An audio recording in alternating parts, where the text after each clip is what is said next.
আসসালামু আলাইকুম, সবাই কেমন আছেন? আলহামদুলিল্লাহ আমি ভালো আছি। আপনাদের দোয়া এবং আল্লাহর আশিস রহমতে এখন রান্না বান্না করতেছি।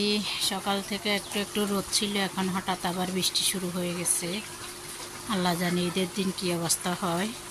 আল্লাহ রহমান রহিম, আল্লাহ যেন রহমত করে, ঈদের দিন যেন রোদ হয়। সবাই দোয়া করবেন। তো এখন একটু চা খাবো, চা বানাচ্ছি আর এখানে রান্না করতেছি। বেগুন রান্না করব শিং মাছ দিয়ে। এখানে ইলেকট্রিকের চুলায় দিয়েছি এটা, আর এখানে দিয়েছি গ্যাসের চুলা দিয়েছি ভাত। কারেন্ট ছিল না তখন, এই জন্য এখানে কুটে বেছে রেখেছি বেগুনগুলো। রান্না করে যাক, জলগুলো ফুটে উঠেছে। এখন আমি বেগুন আর আলুগুলো দিয়ে দিব জলের ভিতরে। এগুলো হয়ে গেলে মুরগির মাংস রান্না করব, দেশি মুরগির মাংস। আর সাথে দুটা ডিম সিদ্ধ করে নিয়েছি, ওই দুটো দিয়ে দিব।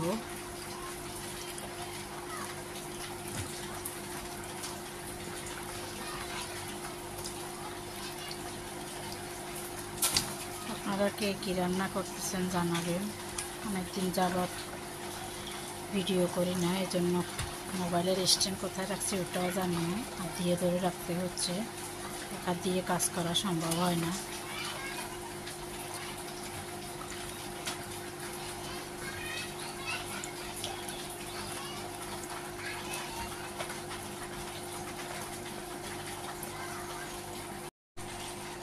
বেগুনগুলো নেড়ে ছেড়ে দিয়েছি, বেগুন আর আলু। আর এখানে দুইটা ডিম সিদ্ধ করে রেখেছি, এগুলো ছিলে নেব। তার আগে আমি চাগুলো ঠান্ডা হয়ে যাচ্ছে, চা খেয়ে নিই।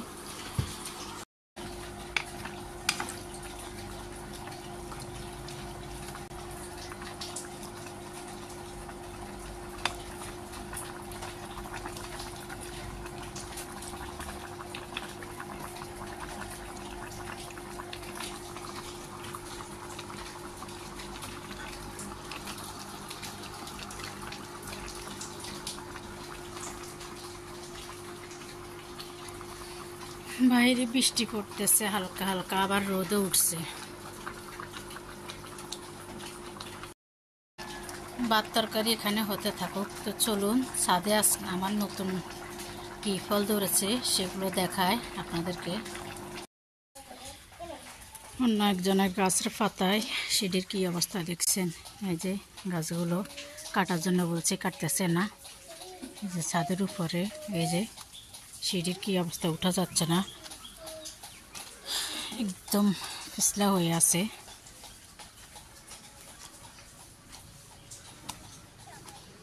ছাদের অবস্থা খারাপ।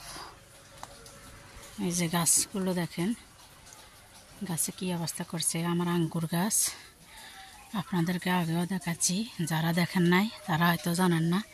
তো আমার 3 বছর পরে প্রথম আঙ্গুর ধরেছে। এবছর কেটে ফেলার কথা ছিল, কিন্তু আল্লাহর রহমত। যে এখানে দেখতে পাচ্ছেন আরও আছে এক জোপা, আমি দেখাই। আমার ছাদে পানি জমে গেছে।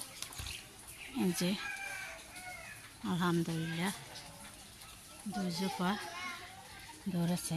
এগুলো সাদাগুলা, লালও আছে, লালগুলা ধরে নাই, সাদাগুলা ধরেছে। নিচে গাছের গোড়া এটা।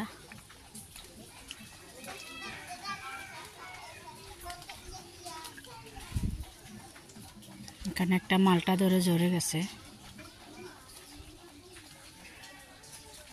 আলহামদুলিল্লাহ, কষ্টের ফল একটা হলেও ভালো লাগে। এই যে ছাদে পানি জমার কারণ হয়েছে, এখানে পাতা জমে গেছে, এদের গাছের পাতাগুলো জমে গেছে।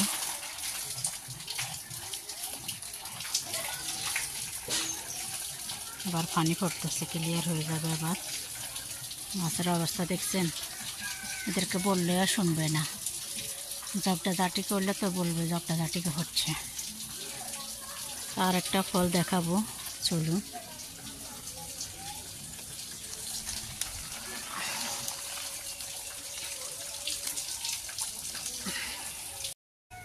চলুন অন্যদিকে দেখায়। এই যে আমার সবজি গাছগুলা।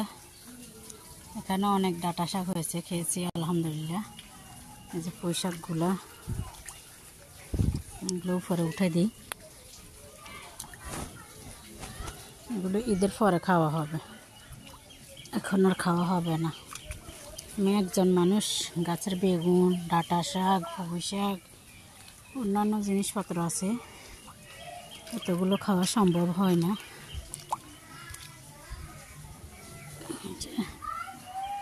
এগুলো এখানে থাক।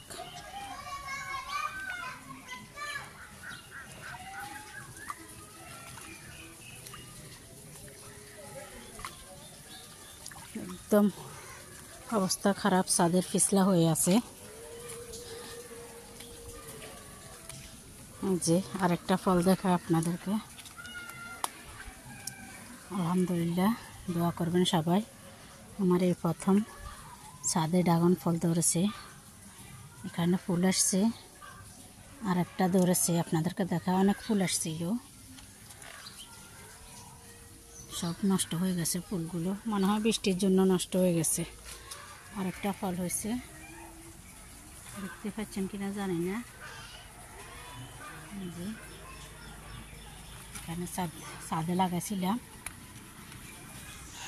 এই যে ফুল নষ্ট হয়ে গেছে, যে দেখেন, এই যে নষ্ট হয়ে গেছে, আরও নষ্ট হয়ে গেছে, অনেক নষ্ট হয়ে গেছে। এখানে নষ্ট হয়ে গেছে, ওই যে ওখানেও নষ্ট হয়ে গেছে। আলহামদুলিল্লাহ, যা আল্লাহ দে তা নিয়ে শুকরিয়া আদায় করতে হয়। তো চলুন আবার নিচে যাওয়া যাক। এখানে খেলাধুলা করতেছে, আমার ছেলেও ছিল। আমার ছেলেকে আমার দেবরের মেয়ে নিয়ে গেছে। আর এই যে এখানে এগুলাকে আমরা খাঁচি করা বলি, এগুলো ধুয়ে দিলাম ঈদের দিনের জন্য। রোদে শুকাতে দিয়েছিলাম, বৃষ্টি চলে আসছে, তো এখন আবার নিয়ে আসছি। চলুন তরকারি ভাত কীরকম হয়েছে ওটা দেখি।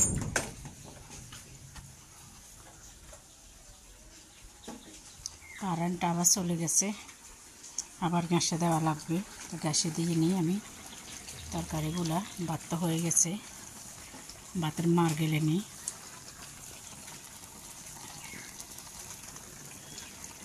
তরকারিগুলো গ্যাসের উপরে দিয়ে দিই। কারেন্টের একই অবস্থা, সারাক্ষণ যাচ্ছে আসতেছে, 5 মিনিট 10 মিনিট থেকে আবার চলে যাচ্ছে। তো গ্যাসে দিয়ে দিলাম, এগুলো হতে থাকুক, একটু নেড়ে ছেড়ে দিব।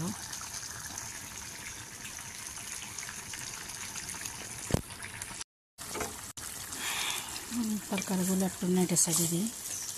তো রান্না তো সবাই মোটামুটি পারেন, যারা পারেন তারা তো জানেনই। এই যে আমার বেগুনের কালারটা দেখছেন, এটা কিন্তু যদি বেগুন দেওয়ার পরে নেড়ে ছেড়ে ঢেকে দেন তাহলে এই কালারটা আসবে না। আর যদি আপনি না ডেকে এভাবে রান্না করেন তাহলে এই কালারটা থাকবে। আপনি ডেকে দিলে দেখা যাবে এগুলো কালো হয়ে গেছে, এই কালারটা থাকবে না, সব কালো হয়ে গেছে। তো আপনারা এইভাবে রান্না করার চেষ্টা করবেন। জানি অনেকে জানেন, অনেকে জানেন না, যারা নতুন তারা জানেন না।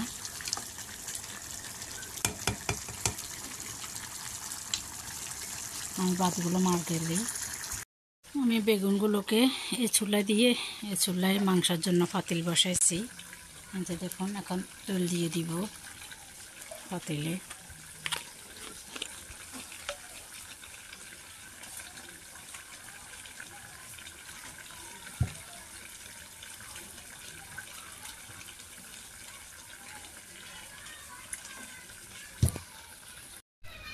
আমার তৈলগুলো গরম হয়ে গেছে, এখন আমি দিয়ে দিব তেজপাতা, এলাচি, দারচিনি।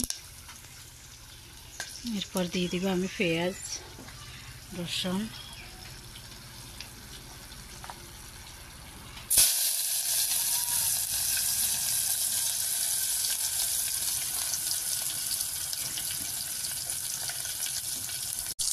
দিয়ে দিচ্ছি রসুন। রসুনটা আমি বেটে নিয়ে নিই, একটু থেতলে দিয়েছি। এখন এগুলোকে নেড়ে চেড়ে লবণ দেবো, যেন নরম হয়ে যায়।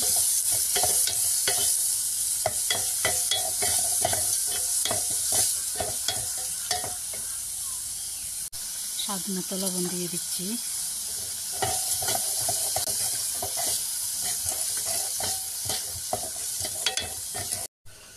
বেগুনের ভিতরে আমি জল দিয়ে নেড়ে ছেড়ে দিয়েছি, এবার একটু ঢেকে দিব। এগুলো হতে থাকুক, আস্তে আস্তে আগুনটা একটু বাড়িয়ে দিলাম। এগুলো একটু নাড়াচাড়া দিয়ে নরম হয়ে গেলে তারপরে মশলাগুলো দিব। পেঁয়াজগুলো নরম হয়ে গেছে, এখন আমি মাংসগুলো ঢেলে দিব। মাংসগুলো ঢেলে একটু নেড়ে ছেড়ে ভাজা করে নেব। এরপরে আমি মশলাপাতি দিব। আমার মাংসগুলো ভাজা ভাজা হয়ে গেছে, এখন আমি হলুদ মরিচ দিয়ে দিব।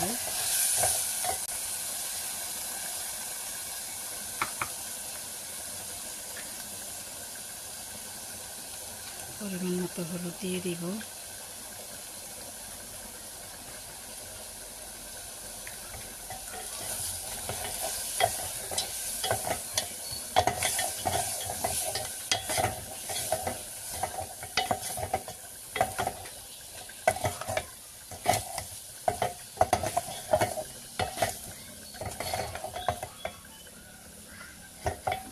হলুদের গন্ধটা গেলে আমি মরিচের গুঁড়া দিয়ে দিব। হলুদের গন্ধটা চলে গেছে, এখন আমি মরিচের গুঁড়া দিয়ে দিব। এখানে কিন্তু আমি কোনো মশলা দিব না, কারণ শুধু হলুদ আর মরিচের গুঁড়া, পেঁয়াজ রসুন, দারচিনি, এলাচ, তেজপাতা ব্যবহার করছি, লবণ, অন্য কিছু দিব না। এভাবে রান্না করতো আমার মেজো ভাইয়ের শাশুড়ি, খুব মজা হতো, আমার কাছে অনেক ভালো লাগে। আমার কাছে কেন, সবার কাছে এই রান্নাটা ভালো লাগতো। মশলা ছাড়া মাংসগুলোর আলাদা একটা টেস্ট আসে, ঘ্রাণ আসে। আমিও আজকে প্রথম ওনার মতো ট্রাই করতেছি মশলাবিহীন, তো দেখা যাক কেমন হয়। আপনারাও ট্রাই করে একদিন দেখবেন, খারাপ হলে করবেন না, ভালো হলে করবেন। আমিও আমার হাতে যদি খারাপ হয় করব না, কিন্তু ওনার হাতে অনেক মজা হতো, তো এই জন্য চেষ্টা করতেছি। একটু নেড়ে ছেড়ে নিই আর একটু মরিচের গুঁড়া দিই।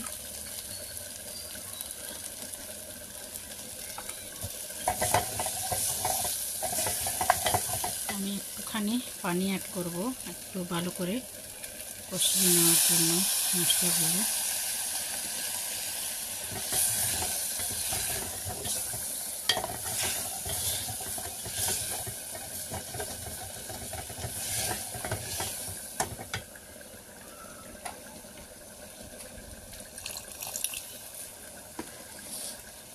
আমি এভাবে একটু নেড়ে ছেড়ে ঢেকে দিব, তারপরে ঝোল আবার দিব, ঝোলের জন্য পানি দিব। এদিকে আমার বেগুন আলুর তরকারি হয়ে গেছে, আমাদের কত সুন্দর কালার আসছে। আমি চুলাটা এখন অফ করে দিব। অফ করে দিলাম। মাংসগুলো দেখি কেমন হয়েছে, কষানো হয়ে গেছে কি না। কষানো হলে পানি দিতে হবে। যে আমার এখানে মাংসগুলো কষানো হয়ে গেছে, আমি এখন পানি অ্যাড করব। জল শুকিয়ে গেছে।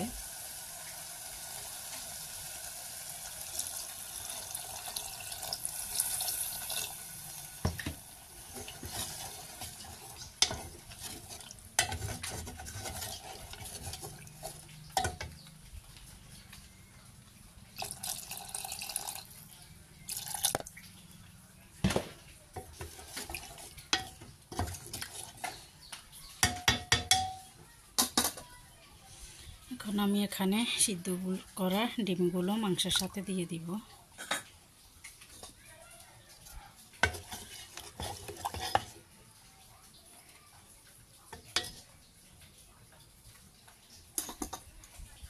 ওগুলো এবার ঢেকে দিব। মাংসগুলো কেমন হয়েছে দেখি।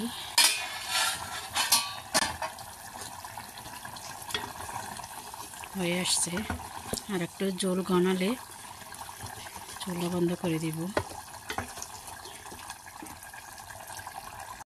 নিয়ে গেছে, এখন চুলাটা বন্ধ করে দিব। বন্ধ করে দিলাম। এখন চলুন আপনাদেরকে সবজি উঠাবো, ওখানে নিয়ে যাই, সবজি গাছগুলোর কী অবস্থা দেখায়। চলুন এখন আমরা সবজি গাছের ওখানে যাব সবজি তোলার জন্য।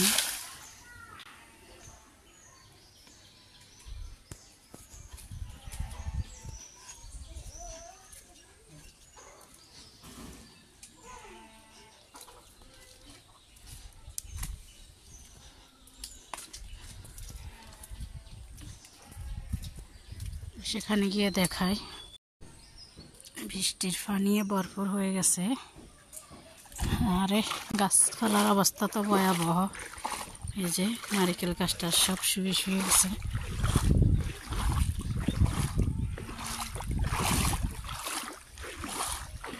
বেগুন গাছও মারা গেছে, অবস্থা খারাপ। যে বেগুন গাছের অবস্থা শোচনীয় হয়ে গেছে বৃষ্টির কারণে।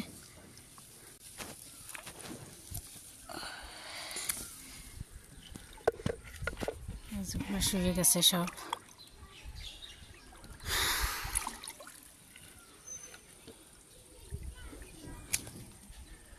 অনেক বেগুন ধরেছিল, গাছ মারা গেছে।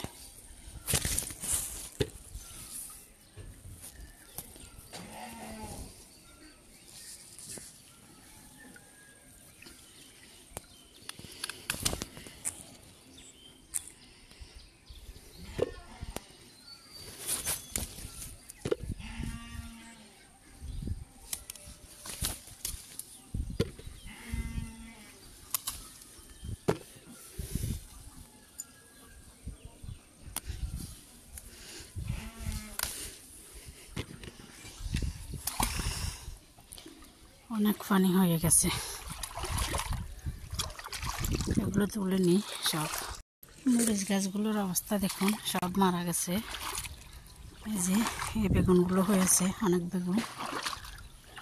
চারিদিকে পানি আর পানি। এই যে গাছগুলো মারা গেছে সব, এগুলো উঠিয়ে নি। পরিমাণে মরিচ ধরেছে, এই যে এটার ভিতরেও বুঝতেই পারতেছেন অনেক মরিচ। এগুলো একসাথে উঠাইনি, তারপরে দেখাবো। মরিচ তুলে শেষ হয়ে গেছে, দেখুন অনেকগুলো মরিচ। তো এখন যাওয়া যাক, চলুন ওইদিকে দেখি নারিকেলের চারাগুলো ঠিক করা যায় কিনা। চলুন বাড়িতে যাই। আজকে এই পর্যন্ত, সবাই ভালো থাকবেন, সুস্থ থাকবেন। আর গ্রামে বর্ষাকালের অবস্থা এরকমই হয়, কার কাছে কেমন লাগে জানাবেন। আল্লাহ হাফেজ।